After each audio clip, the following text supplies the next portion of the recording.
Good morning.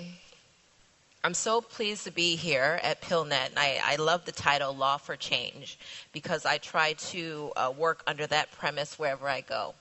So thank you for listening to me first thing in the morning. We're going to pull up my slides. I want to talk to you about sort of some of my work in Afghanistan as well as other countries. And I want to begin, I have a lot of slides, I apologize. Before I get started, when I travel, sort of the question that I get from people, and I just want to answer it now in front of everybody so I don't have to hear this question. The question that I normally get is, what's going on in the U.S., right? I don't know. It's upside down. I don't know, okay? So we're working it out. We'll get there. Everyone is not for what's happening there, but we'll get there soon enough. I want to talk first about my client, Layla. Now, Layla is a young woman who is from Austria. She was living there for all of her life, and she's of Afghan origin.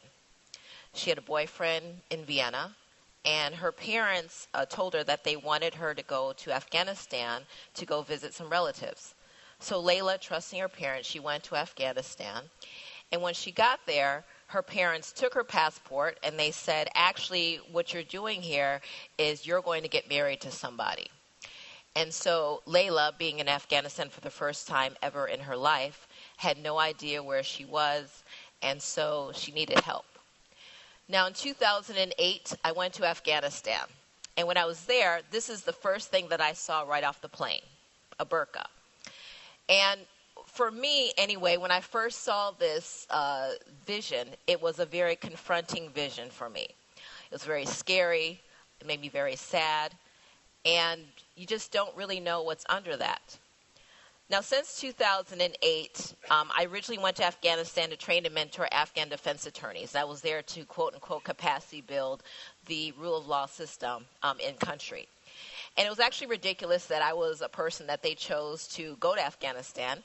At that point in time, it was my first time ever traveling out the U.S. I had to get a brand new passport. And I was sent there under this U.S. Department of State justice-funded program to become this legal expert in Afghanistan to train the lawyers. I remember when I was first in country, one of the things that I thought was really important for me to do as a lawyer is I thought it would be really important for me to go look at trials. And it was a good way for me to understand what the legal system looks like. And so I remember going to my first trial, and my first trial that I went to was at the National Security Court.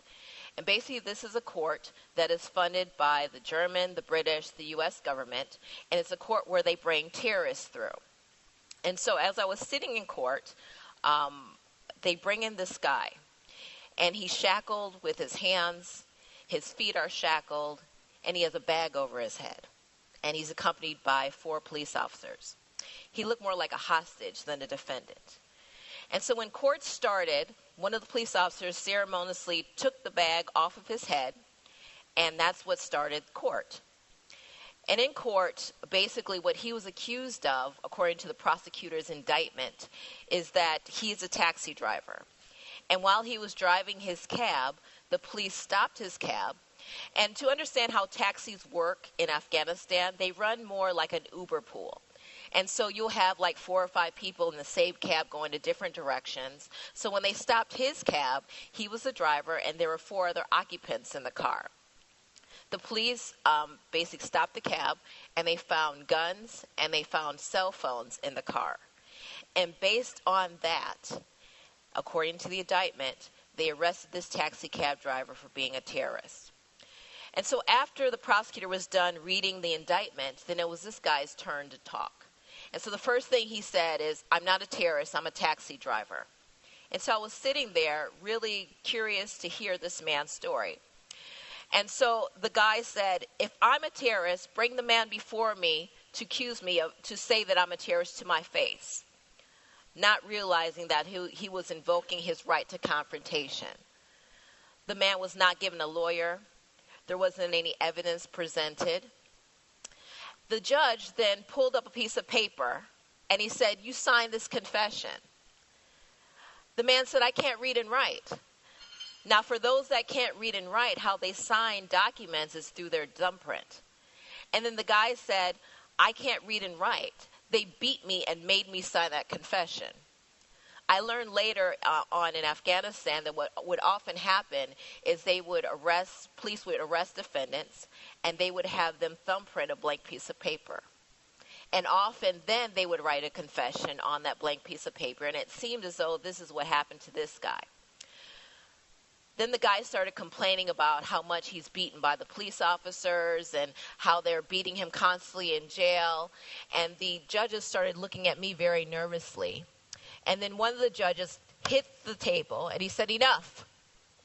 And he said, don't disrupt me. Don't disrupt me. And that always stuck with me. Anything that this man had to say after this was done.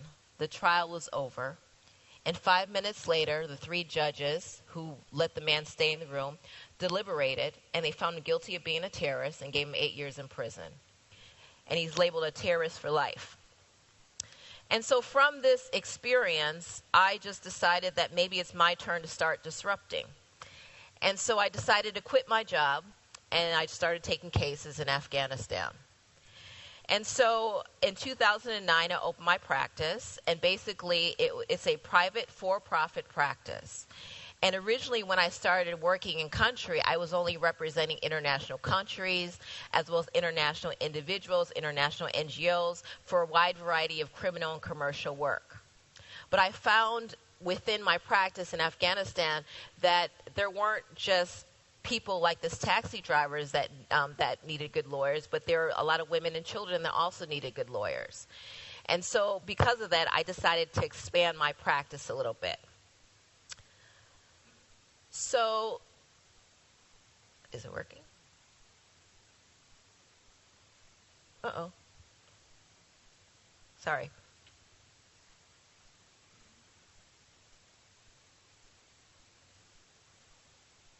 Oops. Yeah, thank you.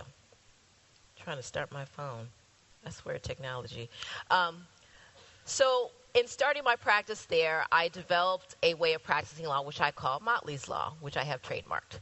And basically Motley's Law, because I'm a lawyer, Motley's Law is really the immersive practice of law that uses techniques which takes into consideration human behavior, but also analyzes cultural, environmental, and other regional and other factors. So essentially fighting systems from the inside out.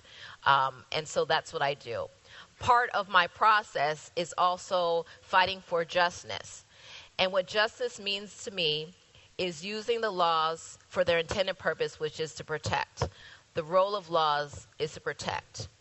Now, what I have found in Afghanistan, as well as other countries, is that people have real issues with being protected by the law. And there's really 3 reasons why. The first reason is that in a lot of countries, people don't have access to the laws. And that's a big problem. The second issue with people achieving justness is that even with good laws on the books, they're often superseded by cultural practices, often illegal cultural practices. Like, for instance, a taxi driver who went to court without a lawyer. Culturally, at that point in time, it was fine for people to go to court without a lawyer, even though legally, according to the Afghan constitution, everyone has the right to legal representation. And the third issue with achieving justice in places like Afghanistan is even with good laws on the books, there aren't enough lawyers or people that are willing to fight for their clients. And so I try to address those 3 things. Now, in working, I don't know what's going on with this. Now, getting back to Layla. We good? On Saturday, Layla managed to actually steal a cell phone, which was great. She's a smart girl. And so she managed to steal it, and we were trying to figure out where exactly is this girl. And so she texted me. She said, "Kim, are you awake? I lie in my bed and hear the gunshots. They're shooting all around. Don't worry about that, Layla. That has nothing to do with you. Relax. It'll be fine." Okay, I'll relax. I'm scared. Now, often for many of my clients, we don't know the situations that they're in. They're in very precarious situations. And so we try to do things that are very creative that I, frankly, never learned in law school. And so one thing that I really enjoy doing with my clients, especially with those clients that can't read and write, is having them sign a contract. And this is sort of a routine thing that many lawyers do, is we have our clients sign contracts. But I have found that this is such an empowering tool for many of my clients. And the reason being because often for many of my clients, this is the first time that they've ever signed anything in their lives. Often for some of my clients, this is the only thing that they'll ever be asked to sign in their lives. So while this may just represent a contract to some people, for me this represents a choice. It has become an empowering sort of handoff to my clients. And it's interesting because I find that for many of my clients that sign this document, their attitudes change. And that's when they start asking me questions, which is really, really cool. One of my first clients that I learned this from is a woman named Gulnaz. Now, Gulnaz was a 16-year-old girl who was unfortunately raped by her cousin's husband. When Gulnaz was feeling sick, and she didn't understand why, so her mother took her to the doctor, and when they were the doctors, she discovered that she was pregnant. And the doctor, even though there is doctor-patient confidentiality, then turned Gulnaz over to the police, and she was arrested and then charged with adultery. When Gulnaz went to her first and second courts, the judges berated her for basically allowing herself to get pregnant, and the judges tried to encourage her or force her to marry her attacker, which she refused. Because she refused, she was given an 8-year prison sentence. And while Gulnaz was in prison, she gave birth to her daughter Mushka, who's in the picture, on the prison floors. Now, I started representing Gulnaz right before she went to the Supreme Court. And in the Supreme Court, one thing that we did is we argued against what she was being charged with. According to Afghanistan's Penal Code, Article 398, I'm not going to read it all to you, but it essentially says that if someone is committing adultery, mostly a woman, and if someone and your family is dishonored, you can be punished for killing them, but the maximum you'll get is 2 years. So essentially, Gulnaz was being punished for 8 years, but had she been killed, whoever killed her within her family would have got at max 2 years. Now, according to the Holy Quran, chapter 24, verse 4, it basically says, and those who accuse chaste women and then do not produce 4 witnesses, lash them with 80 lashes and do not accept from them testimony ever after. Now, what I do in Afghanistan and other countries is not so, frankly, remarkable. I just cite the law. Now, often with adultery cases in Afghanistan and, frankly, a lot of Islamic countries, these things, like the Holy Quran, aren't cited, unfortunately. And so what I do is I argue the technicalities of the law and of the situation. The thing about it with Gulnaz, when we went to the Supreme Court, we asked, where are the 4 eyewitnesses for this adultery charge? They never bring 4 eyewitnesses. And so because of that, we were able to be successful in the Supreme Court, and her sentence was changed to a 3 years prison sentence, and the Supreme Court justice said she does not have to marry her attacker. And also we cited Afghanistan's Penal Code, Article 71, which basically says that, I don't know why this keeps jumping around, which basically says that you have to be a girl has to complete at least the age of 16 in order to marry. So our argument was, since Gulnaz was 16 years old, you cannot force her to marry her attacker. According to this, she has not completed 16. And it worked, which is great. And so because of that, the judges did not force her to marry her attacker. Now, based on what happened in the Supreme Court, we were very happy about that. However, it wasn't good enough because she still was a victim of rape. And so essentially we filed a pardon or asked put in a pardon application for then President Karzai. And in doing so, he agreed with us. He agreed that, in fact, she should have never been charged with adultery. He also agreed she shouldn't marry her attacker. And also with Gulnaz, he also issued a presidential decree where he outlawed running away as a crime in Afghanistan. In addition to this, there was a specific unit that was created within the Attorney General's office that had been there for a few months prior to Gulnaz's sentence. And because of Gulnaz, now many other women in Afghanistan were going to this center now, to the Attorney General's office to report as being victims of crimes, which was great. And so she was freed from prison. Now, getting back to Layla, I had a very sleepless week with her, and because what she was doing is she was hiding her SIM card for her international phone in the bathroom. And so she would go to the bathroom often, and then she would get the SIM card, and then she would text.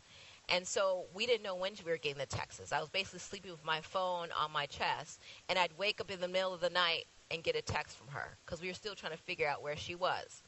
So on Sunday, she sent me this text. I think they suspect something. Layla, focus on escaping, but cooperate with them. We're close. Okay? Okay.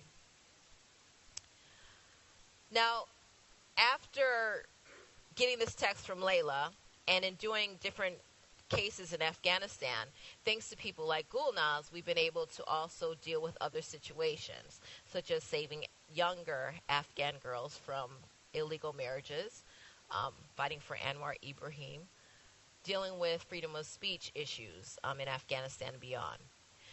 Now, because I understand that what needed to happen in Afghanistan was I needed to expand my practice, I decided to start representing people, like I said, like Gulnaz and things like that, because I felt as though it was really important to show how the law should work for everybody.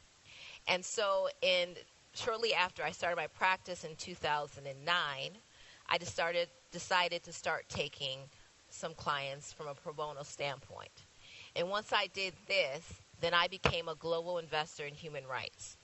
And so what I try to do is I try to encourage other private, for-profit attorneys. I try to encourage other businesses to also become global investors in human rights. It's my way of sort of civilizing the economy, because I believe that the economy should work for the good of the people, and it's not the other way around. And I also recognize that rule of law means absolutely nothing if there's no rule of laws. And so with that, the way that my business works is about 30% of my work is pro bono work, and I'm completely self-funded. And so those clients that are my paid clients, they essentially pay for my pro bono work, and it's a circular practice. And so that's why we can represent people like Gulnaz. Now, according to Afghanistan Civil Code, Article 218, we deal a lot with international child abduction cases. And essentially it means that any child born as a result of marriage belongs to the husband. So it's a country where men have more rights to their children than women do. Article 249 says that the care period of a mother to a male child ends when they're the age of 7, and to a female ends when she reaches 9. According to the International Convention on Child Abductions, this is essentially an international convention that allows for different countries to get involved in international child abduction cases. So 3 boys, ages 2 months, 3, and 5 years old, in London, were living with their parents. Unfortunately, their parents started having marital issues, so they went to court, and in court, the judges gave them a visitation schedule for mom and dad. When the kids went to dad, instead of keeping them at his house, he basically took them out of the country. We believe he took them to Iran and then dropped them off somewhere, and then he came back to London and refused to tell mom where the kids were. So mom reached out because she wanted two things. She wanted us to try to find her kids and also to bring them back to her. And it's important to note that this international convention, Afghanistan and Iran are not signatories to. So what this means is that these countries have no legal obligation to get involved in such cases. And so we had to essentially create a new playlist for this. And I feel like legal practice, for me, is a very creative process. And so just making things up, I thought what made sense is that if I went to the UK courts to get legal guardianship of the kids, and they gave me legal guardianship of the kids. The father continued to refuse to tell us where the children were. He just refused to cooperate with the courts because it was out of the country. Unfortunately, the UK police couldn't really get involved because it was beyond their jurisdiction. And so once we got guardianship of the kids in the UK courts, I then took this document to the Afghanistan Ministry of Foreign Affairs because we thought we'd start in that country, and we got that legalized. One thing that I knew I wasn't going to do is that if we were able to find the kids, I knew I wasn't going to kick the door down and go get the kids. And I knew I wanted to do it as legal or as legal-ish as possible. And so once we got that guardianship paperwork, I then took it to the Afghan Special Police, and I said, "This means you're supposed to help me." And they bought it. And then I took that same document and I went to the British police, the National Crime Agency in Afghanistan, who mentor the Afghan Special Police, and I said, "This document, this court order in the UK means that you're supposed to help me," and they bought it. And so with a great triangular effort, we were able to finally locate the kids, find them, and take them back to the UK. And this is their reunion back in Manchester. To mom. And this is them a few months ago.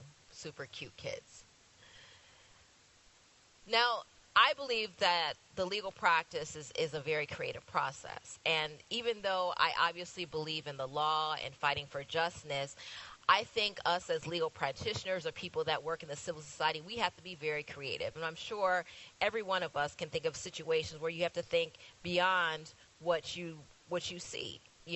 And so that's what we did with that case. And what's really important is because of that case, now that case has become a blueprint in how to deal with international child abduction cases. And we've been able to use this blueprint to help with other child abduction cases successfully in countries that also aren't international signatories to the Hague Convention. So getting back to Layla. Now, on Sunday, she said she thought that they suspected something, and so I was very nervous. I didn't hear anything from her on Monday, and I thought that at some point someone took her phone. And then about 3 a.m., while I was asleep, and my phone started vibrating, I woke up to this text from her. And she wrote, "He raped me.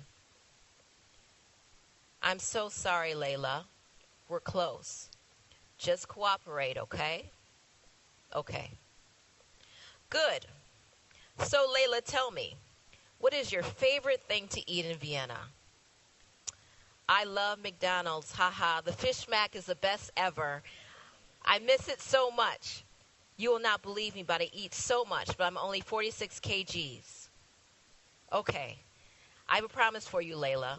I will buy you as many fish mac meals in Vienna as you want, as long as you keep cooperating. Okay?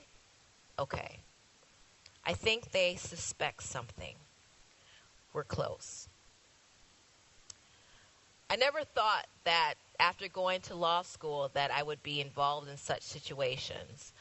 But this is my life. And I think for a lot of us in this room, we never thought that we would be doing the things that are beyond our borders as professionals. But the world needs us, and they need us to do what we're doing and to follow the law, because the law allows people to have hope. It allows them protection in our society, in every society. And so we are sort of the legal warriors out there, which is so important. Now, Wednesday, finally, what Layla was doing, and she's a very smart girl, is that there are many kids that were coming to the home that she was locked in. And so what she would do is, or what we advised her to do is, when the kids come, they allow the kids to go outside. So the kids would go outside, and we told her, ask the kids, what do they see on the street? What schools are there? What houses are there? What shops are there? And so on Wednesday, I sent Layla, where's that? This picture. And I said, is this your door? She said, yes. I said, can you leave today? She said, they have someone at the front door at all times. They want to take me to Pakistan. Now, the thing that I forgot to tell you is that on Sunday, they were planning for Layla to be married to another person. And I said, okay, relax. We'll figure it out. There's a car outside that will wait for you as long as they need to. Okay? Okay, I'm scared. You'll be fine. Now, part of my practice allows for me to travel to different countries doing cases. And so it just so happened on Wednesday I needed to travel from Afghanistan to Cochabamba, Bolivia, because I had a trial that was waiting on me. And Layla didn't know this, though. She thought it was Afghanistan. I didn't think it was for her to know. And so basically this trial involved, this trial involved a woman named Dr. Rokabada. Dr. Rokabada is one of the first forensic scientists in Cochabamba, Bolivia. And basically, there was a husband and wife that were in charge of a foster home, and they found out that the husband had actually raped 5 of the girls that were 6 years old. The prosecutors did an investigation. Dr. Rokabada was one of the doctors that was hired to talk to the victims. And in talking to the victims, she believed that their testimony was credible, and she testified against the man. He was getting 15 years in prison, which was great. 2 years after his conviction, there was a new prosecutor that came into town. And basically, this new prosecutor hired another forensic doctor, a private forensic doctor. And according to this other forensic doctor, he said that if you're 6 years of age or under, and if you're raped, you'll die. So the fact that none of these girls died mean that they could not have been raped. So based on that, the new prosecutor decided to charge Dr. Rokabada with false ideology, saying she lied in her testimony, and she was facing 8 years in prison. Now, it's important to note that the victim did not recant. There wasn't any new evidence that was presented to suggest that he had not raped, other than this doctor saying that if you're 6 years of under and you're raped, you'll die. And so part of our process was, first of all, it was ridiculous. And we found that there weren't other doctors that she worked with on the original case refused to testify on her behalf. And I remember going to speak with one of the witnesses, and I believe in practicing the law with humanity. We went to this woman's house, and she was a very close friend of Dr. Rokabada, but she refused to testify. So she invited us into her house, and the Bolivian lawyers, who were very good lawyers, were just grilling her in her home. You know, why won't you testify? And the woman, an elderly woman, was very, very sweet, and we were just sitting there. And so as they kept grilling her, I sort of interrupted, and I said, you know, it must have been super hard for you to be involved in this case, seeing as you have who's this beautiful girl in this picture? And the girl in the picture in her home was her granddaughter. And I said, this case must have been very difficult for you, knowing that you are a grandmother and you have a granddaughter, to know that this guy was raping little girls. And then it was the first time she said, yeah, it was difficult. And I said, you know, honestly, and the Bolivian lawyers kind of got mad at me. And I said, honestly, you know, I can understand that you're scared to testify. But I don't understand how you, as this loving grandmother, are refusing to testify. Please help me understand that. And that's when she told us that the prosecutors and the police had been threatening her and the other witnesses, and basically told her that if she came and testified, that they would lock her up for the same thing.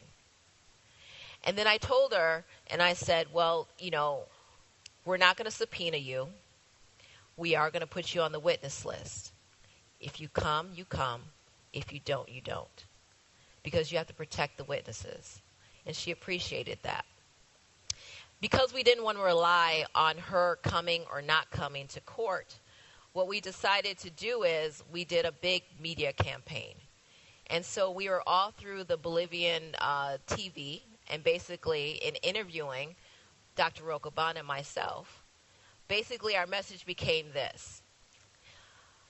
If Dr. Rocaban is found guilty, then pedophiles around the world should take a one-way plane ticket to Bolivia, because it is okay for your kids to be raped now. And the public went crazy with that, of course. And so we made the point that even though the law wasn't necessarily on our side, we made a public plea and we made the case bigger, which is often what we do for many of our cases, than what it was. It wasn't just about Dr. Rocaban anymore. It was about protecting your kids. And so I said that basically not only should pedophiles take one-way plane tickets to Bolivia, but also those that are in prison can then use this case to get out of prison. And so thankfully we were successful with that. But we had to fight it. So on Thursday I was in trial. And I get a text from Layla, and I get a text from my guys. And basically, it's basically now or never. And so on Thursday, she wrote, Layla, can you leave today? And she said no. And I said, Layla, is everyone asleep? This is at 3 a.m. She said, yes. I said, okay, you need to leave. She said, I can't. Someone is downstairs. And I said, okay, tomorrow, same time.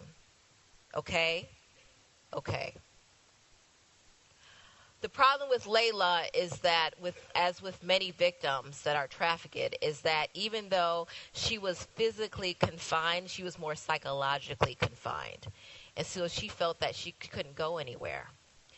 And so in the middle of my trial, I texted Layla, and I told her, Layla, dear, she said, yes, it's time. Now, in representing people like Layla, I decided that it was, or is, frankly, my turn to disrupt. And one of the issues with achieving justice, like I said, in different countries, is there's a lack of access to the laws.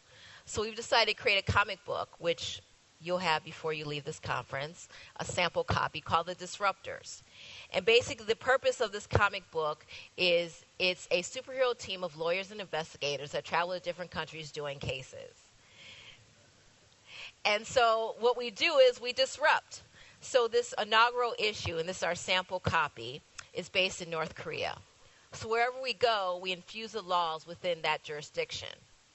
Now, also because we wanted to make it super cool, the thing's not working again, we created a website called lawsforme.com.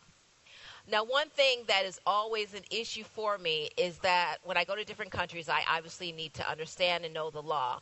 And it didn't make any sense to me that there wasn't a place that I could go to look at the laws. And so we said, we'll create a website. So we created lawsforme.com. And the idea is with the soft copy of this, when you hit the footnotes of the laws, it'll route you to that law in lawsforme.com.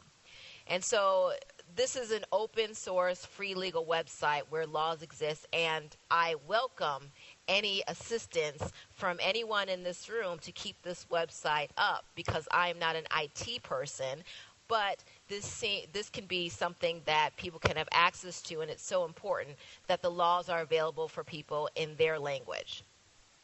And so because we also wanted to be super cool, hopefully this video works, we were creating an app that if you put it over part of the comic book, then it becomes a animation. So this represents that scene of the comic book. And we just picked this because it's the most action scene. It's not that we like people getting beat up.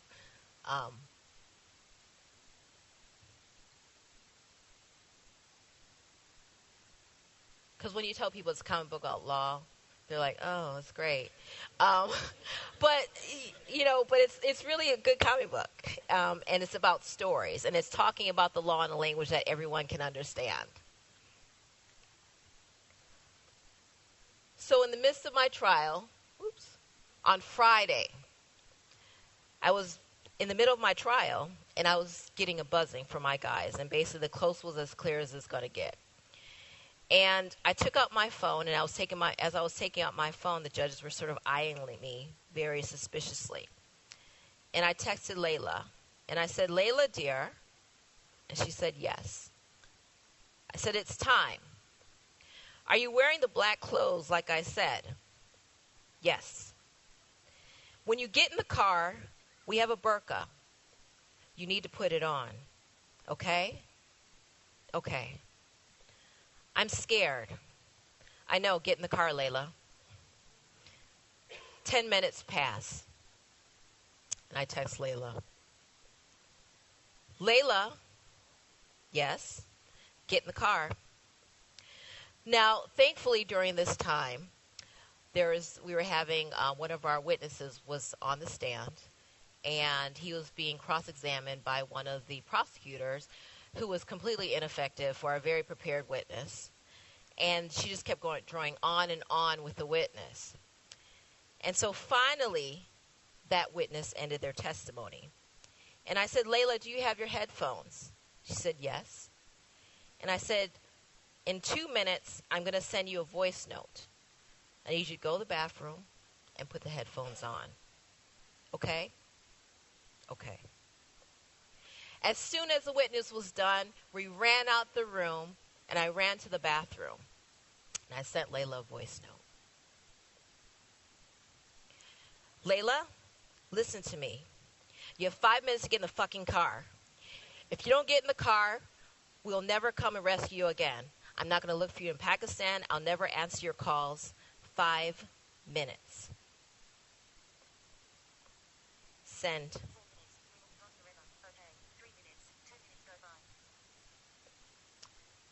Finally, I got another text from Layla. Ms. Motley, please don't leave. 4 minutes. And I meant it. During my time in Afghanistan, I've learned so much. I've learned that rule of law means nothing if there's no rule of laws. I've also learned to live beyond my borders and also to challenge my comfort zone. And another thing that I learned in Afghanistan is I've learned to never judge a burqa by its cover, because you never know what's under that thing. Sometimes it can just be a poor woman that's going to pick up her kids from schools, that's just living her life day in and day out. And sometimes under that burqa could be some girl from Vienna that's trying to get a fish mac sandwich. Thank you.